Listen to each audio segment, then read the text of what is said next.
गिबियावनो बयखौबो आंनि दिनैनि गोदान भिडिअ बरायना लाग्रोबाय।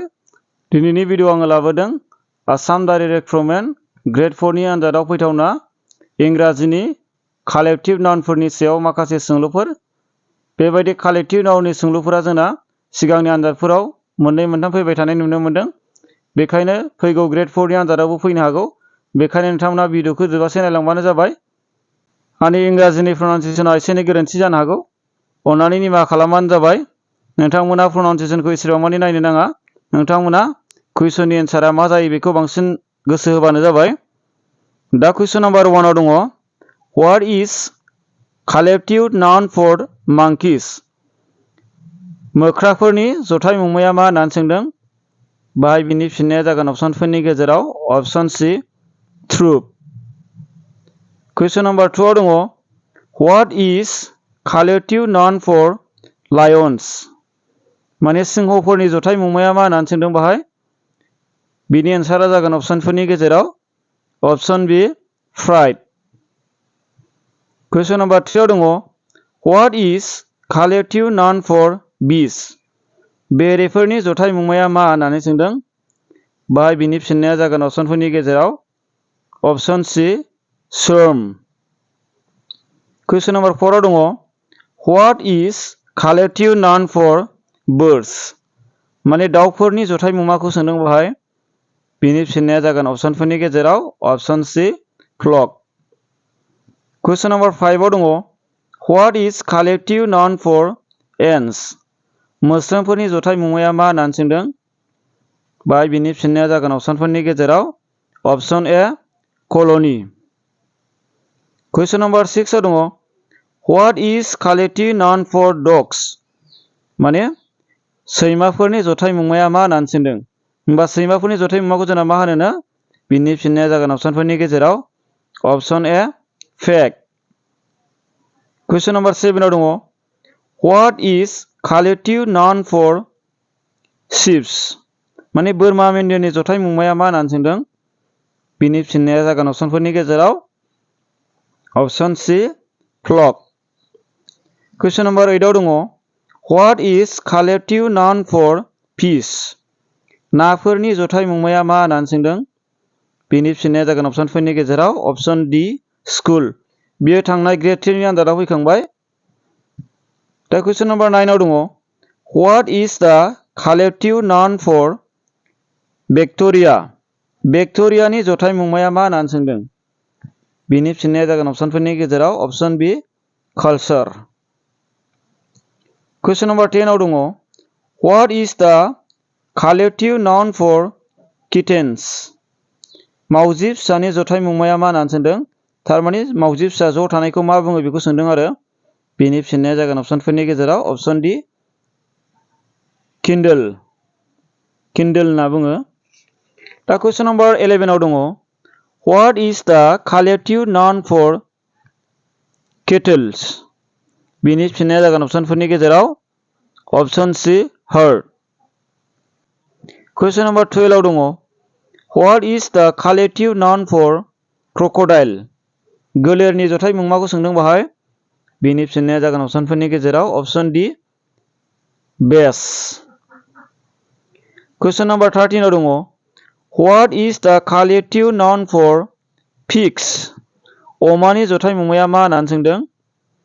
बाहाय बिनि फिननाया जागोन अपसनफोरनि गेजेराव अपसन डि ड्रप।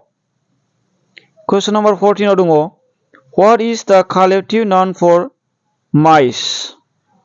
एन्जरफोरनि जथाय मुंमाया मा होननानै सोंदों। बिनि फिननाया जागोन अपसनफोरनि गेजेराव अपसन डि माइसिप। कुइसन नाम्बार 15 आव दङ व्हाट इज द कालेक्टिभ नाउन फर केंगारुस? केंगारुसनि जथाय मुंमाया मा होननानै सोंदों। बिनि फिननाया जागोन अपसनफोरनि गेजेराव अपसन ए ट्रुथ। बेखौ कर्डबो होननानै बुंनाय जायो। मालाबा अपसनाव कर्डबो थानो हागौ। कुइसन नाम्बार 16 आव दङ व्हाट इज द कालेक्टिभ नाउन फर वेल्स? फेसाफोरनि जथाय मुंमाया मा होननानै सोंदों।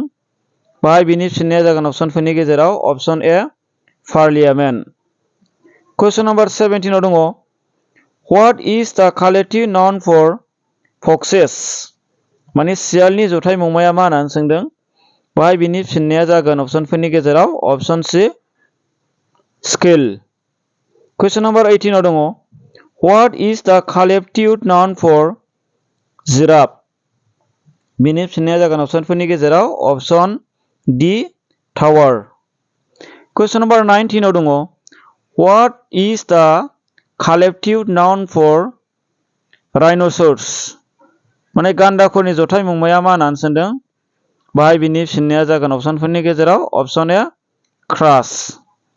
कुइसन नम्बर 20 आव दङ what is the collective noun four डाक्स। हांसोफोरनि जथाय मुंमाया मा होननानै सोंदों बेनि फिननाया जागोन अपसनफोरनि गेजेराव अपसन डी फ्लक। कुइसन नम्बर 21 आव दङ what is the collective noun four sharks. माने लैथोनि ना हांगारनि जथाय मुंमाया मा होननानै सोंदों बिनि फिननाया जागोन अपसनफोरनि गेजेराव अपसन सी सिबर। कुइसन नम्बर 22 आव दङ what is the collective noun for a group of 11। मालाबा समाव बिदिबो सोङो ए ग्रुप अफ 11 होननानै सोंदों माने what is the collective noun for a group of 11 होननानै सोंदों माने मालाबा समाव what is a group of 11 होननानैबो सोंनो हागौ। बिनि फिननाया जागोन अपसनफोरनि गेजेराव अपसन सी फेराडे। कुइसन नम्बर 23 आव दङ what is the collective noun for a group of crows. बिनि फिननाया जागोन अपसनफोरनि गेजेराव अपसन सी मार्डार। थारमाने जोंना दाउखाफोरनि जथाय मुंमाखौ मार्डार होननानै बुंनाय जायो। दा कुइसन नम्बर 24 आव दङ what is the collective noun for a group of camels. माने उट गाद'नि जथाय मुंमाखौ मा बुङो होननानै सोंदों बेनि फिननाया जागोन अपसनफोरनि गेजेराव अपसन डी केरावेन्स। कुइसन नम्बर 25 आव दङ what is the collective noun four dear. माने मैफोरनि जथाय मुंमाया मा होननानै सोंदों आरो बाहाय बेनि फिननाया जागोन अपसनफोरनि गेजेराव अपसन ए हर। कुइसन नम्बर 26 आव दङ what is the collective noun for a group of penguins on land. हायाव थानाय माने पेंगुइन्सफोरनि जथाय मुंमाया मा होननानै सोंदों माने हायाव पेंगुइनफोरा ज' थायोबा बेखौ मा बुङो सोंदों आरो ना। बेनि फिननाया जागोन अपसनफोरनि गेजेराव अपसन बी कल'नि होननानै बुंनाय जायो। कुइसन नम्बर 27 आव दङ what is the collective noun for a group of dolphins. डलफिन्सफोरनि जथाय मुंमाखौ सोंदों बेनि फिननाया जागोन अपसनफोरनि गेजेराव अपसन सी पट। कुइसन नम्बर 28 आव दङ what is the collective noun for a group of horses. गराइफोरनि जथाय मुंमाखौ सोंदों माने गराइफोरा ज' थायोबा मा बुङो बेखौ सोंदों आरो बेनि फिननाया जागोन अपसनफोरनि गेजेराव अपसन ए हर। कुइसन नम्बर 29 आव दङ what is the collective noun for a group of rabbits. सेसाफोरनि जथाय मुंमाखौ सोंदों बेनि फिननाया जाबाय अपसनफोरनि गेजेराव अपसन ए वारेन। कुइसन नम्बर 30 आव दङ what is the collective noun for a group of butterfly. बा सिखिरिनि जथाय मुंमाया मा होननानै सोंदों बेनि फिननाया जागोन अपसनफोरनि गेजेराव अपसन बी फ्लाटार। दिनैनि भिडिअआ बेखिनियानो। भिडिअखौ जोबजासे नायनायनि थाखाय साबायखर आरो उननि भिडिअआव लोगो मोनलायफिनगोन। थारमाने जोंना बेबायदि कुइसना मोनसे ना मोनसे फैनो हागौ बेखायनो नोंथांमोना मोजाङै गोसो होबानो जाबाय। गोजोनथोंसै। Thank you.